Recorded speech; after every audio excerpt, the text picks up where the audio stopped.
Hi, Pooja. How are you all? Should we start? Yes. Yeah. Okay, so hello and welcome for speaking to Good Time. So tell me, what's your Hasmukh quotient like at the moment? All of you. Mine is 10 out of 10 right now. I'm ready to kill. Same. I thought 9 murders would be enough. How many do we have in the series? Actually, I don't know. 9 or 10. I thought 9 murders would be enough, but no, I need a few more. Ah, what about you, Nikhil? 10 out of 10 has to be. Yeah. So how is self-isolation and the social distancing treating you all? See, it was okay for the first 2 weeks. I managed quite well because I'm pretty much a homebody myself. But now it's getting, I'm ready to tear whatever little hair I have left on my head. I think for me, comedians are pretty well trained for social isolation. We travel and sit alone in hotel rooms and come out for 1 hour in the evening. So I'm trying to do like an online gig every night, and then that's what I focus backwards from. That's my structure. I know I have a show every night on Zoom. So yeah.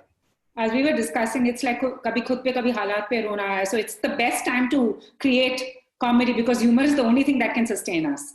Yeah, everybody is an influencer now apparently. So everybody has a yoga channel. Everybody has an Instagram live. Everybody has a cooking this thing. So I think the people who hate this virus are actual influencers because it's taken their career away. We're all influencers now. So talking about Hasmukh, that's what we are discussing here, is tell us a bit about it. So Veer, it was apparently your idea, along with Nikhil Dwivedi, and you put... Nikhil Advani. Nikhil Advani, yeah, sorry. Yeah. Nikhil Dwivedi is a singer or is a cricketer? I'm not sure. No, he's an actor. Nikhil Dwivedi is the actor. Cool. Anthony Gonzalez wala picture. Okay. So, is my idea. I wrote a pilot 3.5 years ago and took it to Nikhil Advani and said, would you like to produce this? And it was about a comedian who needs to murder to be good on stage because he's a terrible comedian. And he's basically a writer. So in that sense, I'm not acting at all.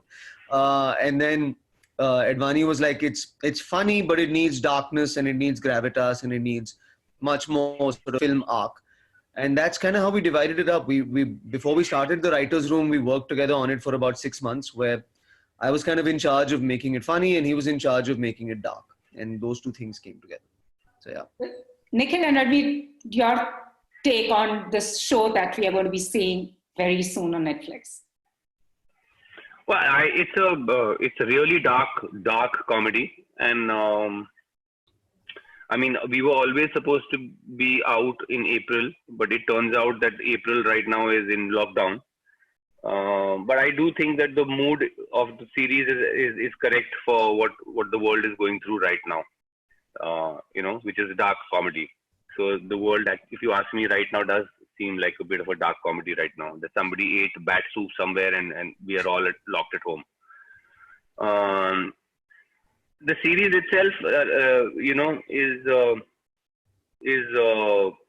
basically the journey of these two small town guys who are in extraordinary circumstances, share an extraordinary relationship, and they come to the big city and the big bad world of entertainment, and how things kind of like spiral out of control. My part in the series is I play Jimmy, who is Hasmukh's friend and manager. Mm-hmm. Actually, more manager first, then friend. And Jimmy, you can say, is a scumbag basically. He's a scumbag with a heart and teeth of gold. Yeah. So it's basically the journey of these two people in the big bad world of TV comedy shows. Nikhil, you're the quieter one, quietest. Well, I always the actors are top most. So basically,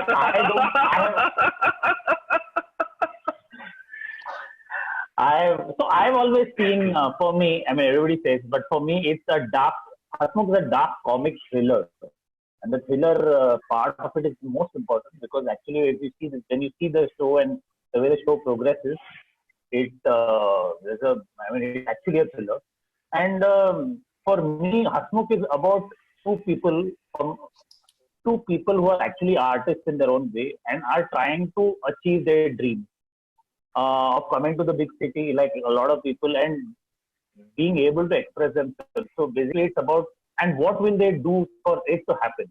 I think primarily Hasmukh is that for me. And Veer, you said that it wasn't very tough for you to slip into the character of Hasmukh. So, I mean, what was the easiest part and what was the toughest part for you as an actor and a performer as well? It was just a lot of memory, you know. It kind of follows the broad. You're catching Hasmukh at the start of a journey, and so when I came down to Bombay and I moved here in a day, you know, but I did one show and then suddenly somebody offered me a TV show and I never left. And then for the first 5 years of my time in Bombay, I was a writer, right? And I used to write all the big GEC award ceremonies. I used to write all of their scripts, and I used to write for a lot of the GEC comedy shows as well. So it's just kind of based on that universe that I was in when I first came down to Bombay. And also you know, when you don't know who you are as a comedian, when you don't know what your voice is, you're trying to scamper for anything, writing about anything that you can, and you're terrible at all of it. So that time for me wasn't that long ago. So it's just remembering that and bringing base emotion of who you are on stage, like your anger and your frustration, bringing that to stage is something that every young comedian does. So in that sense, yes. But apart from that, no. He's a murderer. I don't relate to that. He's from Saharanpur. I don't relate to that. And he's a very, I think what Nikhil Advani and Gonzalez both did very, very well is when we created these characters, we created a universe of very loud, very in your face, very active characters. And Hasmukh is the most subdued one in the show.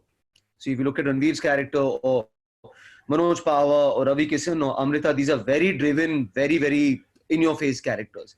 And he's largely responding to what these people are doing. So in that sense, it made it quite easy.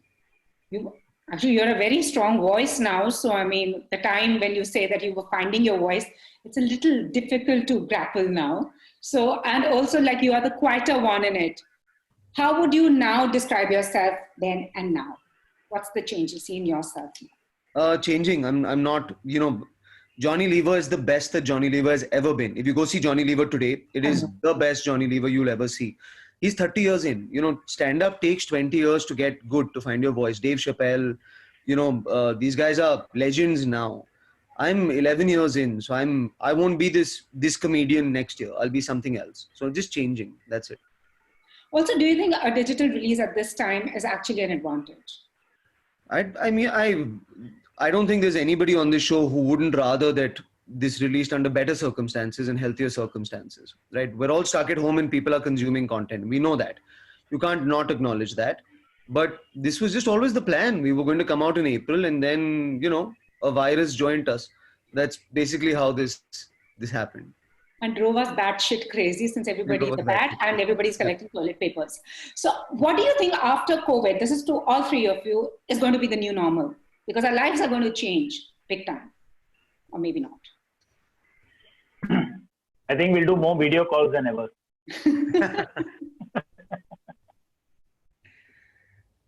Yeah, I think social distancing is going to stay for a while, which is a good thing, especially in India. Because India is one place I knew where even if on the ticket counter there are only two people in line, they will still stand like this next to each other. Because we have no sense of personal space. So if as Indians, I think it'll be a blessing in disguise if social distancing stays longer for a few years and we can inculcate this in the general population overall. But I think one good thing we can take away from this as a country, as a people, if we can just learn self-discipline in this moment, you know, if we can imbibe that into our culture from here on, I think COVID can actually be a blessing. And what will be the new normal? I think people are still trying to figure out what the new normal is going to be actually for different industries, including ours. I am full of apprehension. I am full of anxiety about the future. I guess everybody is. But yeah, there's definitely going to be a new normal even after this lockdown ends. Veer. I think for me, just a consciousness of sorry, my dog is scratching. 1 second. What? Oh, where is he? It'd be nice if he joins us. There he is. Right there. What's he called? Huh? What's he called? So, Dr. Watson. So, I think there's also a consciousness of the fact that your actions affect other people. You know, that's like I had a conversation with one of my neighbors who lives 2 houses down, right? And he was going for a walk. And normally, him going for a walk doesn't affect my life in any way, shape, or form. But he's a young guy, and I try to tell him that, you know, you're putting other people at risk when you go from house to house to say hi, etc., etc. So the fact that you really are existing alone in your house, but you don't actually exist alone. You're part of a larger union that needs to band together in some way, shape, or form is important. So, you know, 3 of our neighbors had to have a conversation with him saying, listen, put a mask on. Don't be so chilled out about this. Don't let your kids play in the street, etc.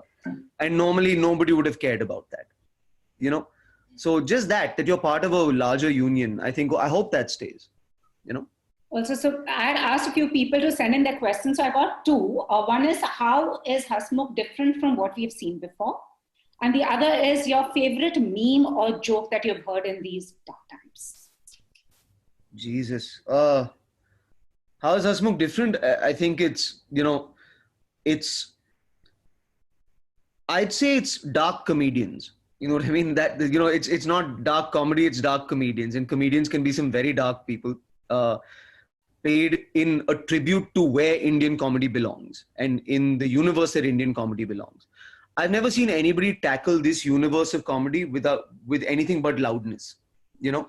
And I think it's time to tackle that with darkness, because having written for it for a very long time, I can tell you some darkness exists behind those scenes. So, yeah. What about you, Ranveer and Nikhil? Your experience, what makes it different?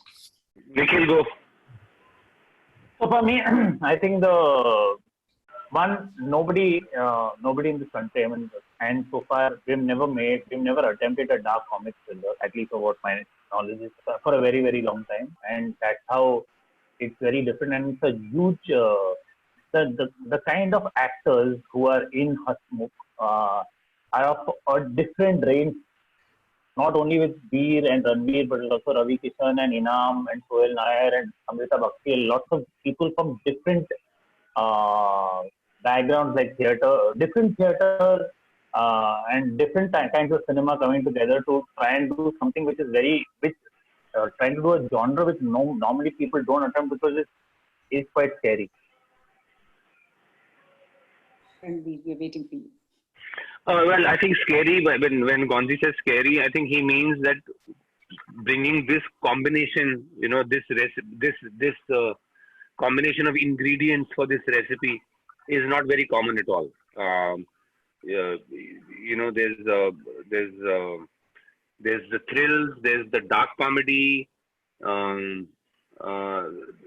character, the world that it's set in, which is, you know, the big bad world of entertainment. So it's doing a lot of things in layers.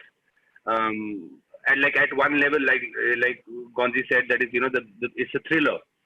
And I like to think that at some point it becomes a satire on the entertainment industry. The way Jimmy, the relationship between Jimmy and Hasmukh, you know, the manager performer relationship. Then once they come to Bombay and you know, they get involved in this big TV comedy show, other characters that are that are in there. So it becomes a satire on the big bad world of entertainment as well. So yes, of course, it's very different. It's not an easy, you know, it's a tightrope walk. It's not an easy line to walk on. But we've tried, and fingers crossed, hopefully people will like it. Neil, what's your favorite fantasy during this lockdown? This is another question that came. Like a Nizam roll, yeah, from Delhi. You know, double mutton, single egg Nizam roll from Inner Circle in Delhi. I'd love to get one of those. But yeah. Ranveer, what about you? What's your favorite fantasy during this time? That's very difficult. Yeah, no, favorite fantasy right now. I'm full of all I do is fantasize all day now. My favorite fantasy will be, like I said, just to be able to walk in a market and buy things at normal prices and with normal availability is a fantasy right now. Even tomato and kanda will be okay. Yeah. Yeah, I'm really telling you, just the normal life is a fantasy now after 3 weeks. Veer, who would you want to self-isolate with, dead or alive? The people I'm self-isolating with right now, my wife and my dog, and I'm thankful that both are alive. I don't think they'd be much fun if they were dead, you know. So yeah, I'm where I need to be. Nikhil. Well, I'm self-isolating with my. I mean, I'm in isolation with my girlfriend, but I wish my parents were with me. Mm-hmm. Even though they live in Bombay itself, but I have not seen them for over a month, and I'm a little worried about them. Ranveer? Well, I'm with my dad and my son, but I would love to have my brothers here. They don't live here though, unfortunately. But I'm sure things would be much easier if we were all together. Yeah. It would be more fun. Thank you so much. So any favorite meme or joke that you've heard that we all can laugh? Just watch Wait, her. That's it. Let me open my meme group. your pandemic meme joke book. But lastly, what's that one takeaway from this lockdown, one positive or negative thing, since everybody's also self-introspecting? Anything that you've learned or unlearned? I'll tell you. See, I got this meme where Ross from Friends is trying to teach what's his name? Joey. He said teach him how to say hydrochloroquine, right? Oh, Hydro. You seen that? I've heard of it. Yeah. Yes, he says hydro and he says hydro. He says chloro. He says chloro. He says quin. Quin. He says hydrochloroquine. He says China. So lastly, guys, Yeah. what's that one takeaway from this lockdown? A good or bad thing that you're going to take away with? I appreciate my balcony a lot more now because Modi ji keeps sending me to my balcony every now and then, and I didn't spend enough time on it. So, अभी कभी जाते रहता हूँ यार, कभी बत्ती जलाता हूँ, कभी थाली बजाता हूँ. अभी next देखते हैं क्या होता है. But I actually do appreciate my balcony more because it's my one connection to the outdoors. Yeah. So. Nikhil and Ranveer. Go, Nikhil. I think he's frozen. Has he fallen asleep? Nikhil, Yeah. come on, answer a question. One takeaway from this lockdown. Well, I've just realized that I can cook endlessly. Oh, Because I've been cooking since last 3 weeks, so I've just discovered that I can cook endlessly. I thought I could just cook once in a while. So I can survive by myself. I'm beginning to understand the value of it. Ranveer. Well, my big takeaway is that I'm a homebody, and I even when there was no lockdown, I'm not very fond of going out, and I only if needed I go out. But this lockdown has shown me that even I have limits. There is a time when even I can't stay at home any longer. I need to go out, do things, and I'm fast approaching that limit. Anyway, I hope the May of the 4th is with us. Yeah. And may the force be with us. Thank you so much. And we need the love. Thank you. All the very best. Thank you, guys. Thank you, Pooja. Thank Thank you. you so much.